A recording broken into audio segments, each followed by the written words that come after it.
Hey there, it's Lori here. I am stopping in today with another round of Make It Monday.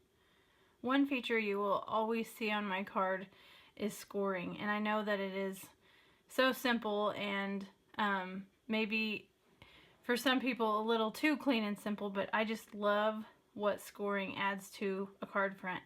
I love white space, but sometimes the white space just needs a little kick. For me, the scoring gives it just a little bit of texture, and there's so many different ways to do it. Today I'm going to show you how to make this card, and if you can see, I've just scored every ½ inch just straight across. These are some cards that I've made in the past. This card has scoring just randomly, so there's some that are really close together, ½ inch apart. Kind of looks like, reminds me of beadboard, and I love that look, but just a few little lines in the background. This card I made for a release here a few months ago, and I just put 5 lines right in the center of the card, and I feel like it just grounded the butterfly really nicely. And this is another card I made. I have to say, the idea for this Make It Monday came from my PTI friends, Audrey, Cheryl, and Jennifer. We were at a craft weekend recently, and they picked this Make It Monday for me. So this is, it was their idea. Audrey handed me this stitched cover plate, and she said, here, try something with this. So I did, and I scored in between the stitched lines, and it just gives this cover plate another look. First, I'm going to show you different ways you can score. I have 4 different things to show you. This first one is the Score Buddy. It's the small version of the Score Pal, so you have the perfect amount of space for a card front. Another one is Martha Stewart's scoreboard. I actually gave this to my daughter because I don't really like this one, but it does the same thing. It comes with a little scoring tool. Then of course you have the big Score Pal, and this one is amazing, and it scores every 1/8 of an inch, I think it is, and of course comes with a score tool as well. If you don't have a Score Pal or Score Buddy, you can always just use your Fiskars trimmer and a stylus. Just by placing the paper right here on this groove, pressing down, and you can just score along that groove line and just slide it whichever way. So if you don't have a scoring tool, there's always something you can use. So the first thing I'm going to do is show you how to score my card.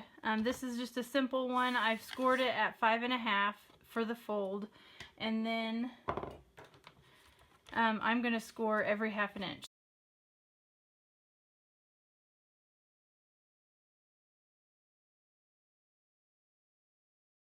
So that way your card front just has a nice embossed look. It's so simple to add those lines. Before I move on, let me show you a couple different ways you can do this a little differently. I'll use my Score Pal here, and I'm going to take this card and put it on an angle. I always put it at the 6. That way it's just right in the middle, and I can just look straight down and know that the middle of the card is right here. And I'm just going to score here, and then again every ½ inch. And you don't have to score the whole front of your card. You can just score just a card front. You could, score just a piece of your card just to give it a little detail. It's not something that you have to do on the whole base of your card. So once I have this done, I always flip it just because I'm right-handed and it's easier to go this way. So you just line that up in the groove, and you can feel it kind of settle in. And then just keep going every ½ inch. And you can see I'm using a stylus. Obviously, this Score Pal tool works just fine too.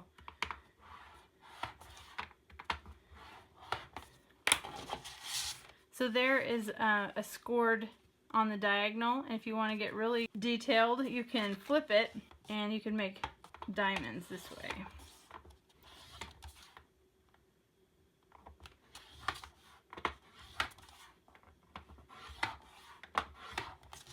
And again, I'll flip that around, make sure that goes in the groove.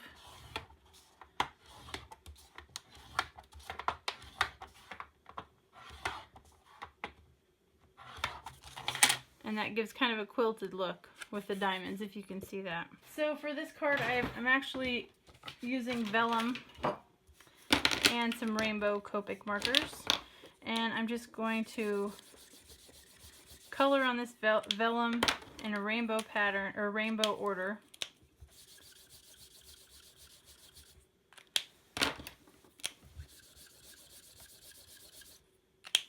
Nothing precise or fancy, because I am going to cut this out with this balloon die, Best Birthday die.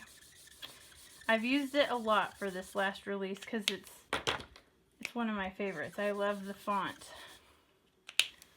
So I have this in rainbow order, and then I'm going to run over here and just going to cut that out just like that. So I'll be right back. One little tip when you're cutting out this vellum when you're cutting out any vellum, sometimes it's helpful to just add a little shim of cardstock in there just so it cuts. Obviously vellum is thin, but it still sometimes doesn't cut really well without a shim. So if you watched my videos before, the way I attach dies to card fronts is with Elmer's multi-purpose spray adhesive, and I always make sure that it dries permanent, but it does allow for repositioning, which is a huge help. I also have these really sticky, gunky tweezers that I just use with my spray adhesive. So I usually find the thickest part, just the thick part of the die. I'm going to go right here, and then I'm going to lean over here to my trash can and spray the back. And then I'm going to place this right there.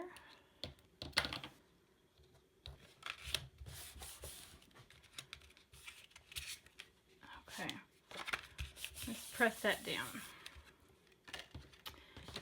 And then I'm going to take this second piece, do the same. I'm going to overlap that so I can make sure I get the whole thing on the card front.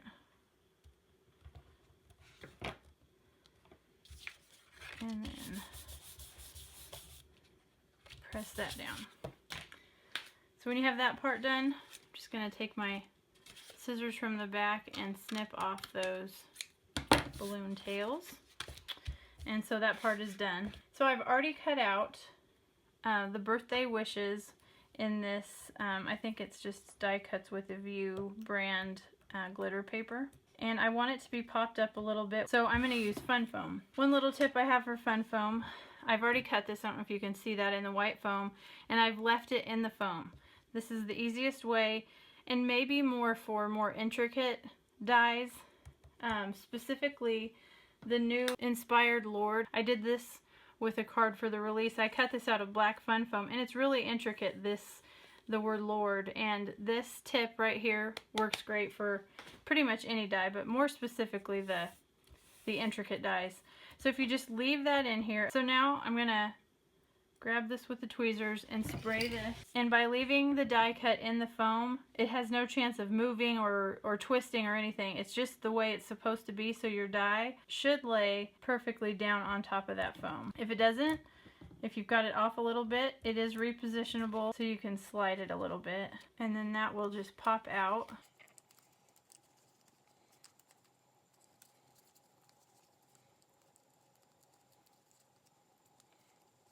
Okay, so your top layer then is attached perfectly to the foam, and I'm just going to take my thinnest stylus and just pop out those extra pieces from the foam.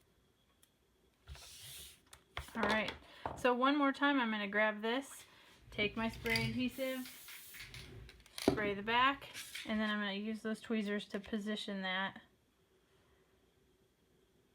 right there. And then just press that down.